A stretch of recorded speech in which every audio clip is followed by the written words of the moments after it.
Dans ce cours, le cheikh Abdur Razzaq al-Badr commente un grand hadith d'Ibn Omar radiyallahu anhuma, où le prophète sallallahu alayhi wa sallam mentionne 5 péchés collectifs et les 5 châtiments collectifs qui leur sont associés. Ce hadith sert de base à tout le cours pour montrer le lien direct entre certains péchés répandus et des calamités qui touchent la société entière. La fornication et les déviances sexuelles affichées. Le prophète sallallahu alayhi wa sallam dit que lorsque la fahisha, comme la fornication est pire qu'elle, la sodomie, apparaît dans un peuple et qu'il l'annonce ouvertement, Allah les éprouve par des épidémies et maladies inconnues chez leurs ancêtres. Le cheikh explique que cela inclut l'émergence de nouvelles maladies, sans précédent médical et difficiles à traiter, qui transforment la douceur du plaisir à haram en souffrance physique, douleur et anxiété, comme une punition en rapport direct avec la nature du péché. La triche dans la mesure et le poids. Quand un peuple diminue le mekial ou al-mizan, triche dans les contrats, sous-paye, vole les centimes et les pourcentages, il est puni par les années de disette, as-sanin, la difficulté de vivre, la cherté de la vie et l'injustice des dirigeants. Le cheikh relie cela au verset « وَكَذَلِكَ نُوَلِّي بَعْضَ الظَّالِمِينَ بَعْضًا » Quand la société se nourrit d'injustice, Allah met à leur tête des responsables injustes, en punition de leur propre comportement. Le refus de la zakat. Quand les gens refusent de sortir la zakat de leurs biens, Allah les prive de la pluie. Le texte précise « Si ce n'était pas pour les bêtes, ils ne seraient pas arrosés ». Le cheikh explique que le peu de pluie qui descend parfois est une miséricorde pour les animaux. Les zunnas en profitent seulement par ricochet. La punition est donc du même genre que la faute.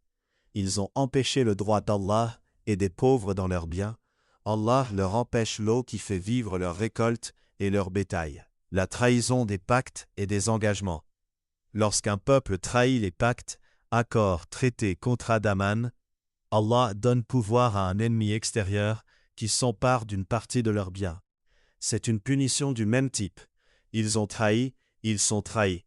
Ils ont manqué au respect de l'autre, on manque à leur respect. L'abandon de la loi d'Allah par les dirigeants. Quand les gouvernants cessent de juger par ce qu'Allah a révélé, la conséquence est que leur violence interne se retourne les uns contre les autres. Divisions, conflits, guerres internes, perte de sécurité et de cohésion. Le cheikh insiste que ce n'est pas seulement lié aux lois écrites, mais à l'ensemble du fait d'écarter la guidance divine des décisions et des systèmes de vie. Après ce hadith, Ibn al-Qayyim, cité par le cheikh, rapporte un autre texte avec chaîne faible sur les Bani Israël. Ils voyaient le mal, certains le réprouvaient verbalement, puis, dès le lendemain, s'asseyaient avec les fauteurs comme si de rien n'était. Allah a alors unifié leur cœur dans l'égarement et les a maudits, comme le rappelle le verset. كَانُوا لَا يَتَنَاهَوْنَ عَنْ مُنْكَرٍ فَعَلُوهُ. Ils ne s'interdisaient pas les uns aux autres le mal qu'ils faisaient. Le cheikh en tire que le simple « je désapprouve » dans mon cœur ne suffit pas si en pratique on normalise le mal en le fréquentant et en le laissant s'installer. Une partie importante du cours est consacrée aux LS et tremblements de terre. Ibn al-Qayyim rapporte via Ibn Abi Dunya des récits de Omar ibn al-Khattab, de Omar ibn Abd al-Aziz et d'autres, qui considèrent le tremblement de terre comme un rappel et un reproche d'Allah. Omar ibn Abd al-Aziz, par exemple, écrivait aux régions concernées pour leur ordonner de sortir pour prier, de multiplier la sadaqa et l'istighfar en récitant les do'as de repentance d'Adam, Nuh et Yunus alayhimus salam, afin d'éteindre la colère d'Allah et d'attirer sa miséricorde. Le cheikh insiste que même si toutes les chaînes citées ne sont pas authentiques, l'idée de base est confirmée par le Coran. Allah envoie des signes pour faire peur, avertir, réveiller, non pour seulement détruire sans sagesse. Cela rejoint le verset « وَمَا نُرْسِلُ بِالْآيَاتِ إِلَّا تَخْوِيفًا » Nous n'envoyons les signes que pour effrayer, avertir. Le cours se termine par un hadith important de Ibn Omar radiyallahu anhuma.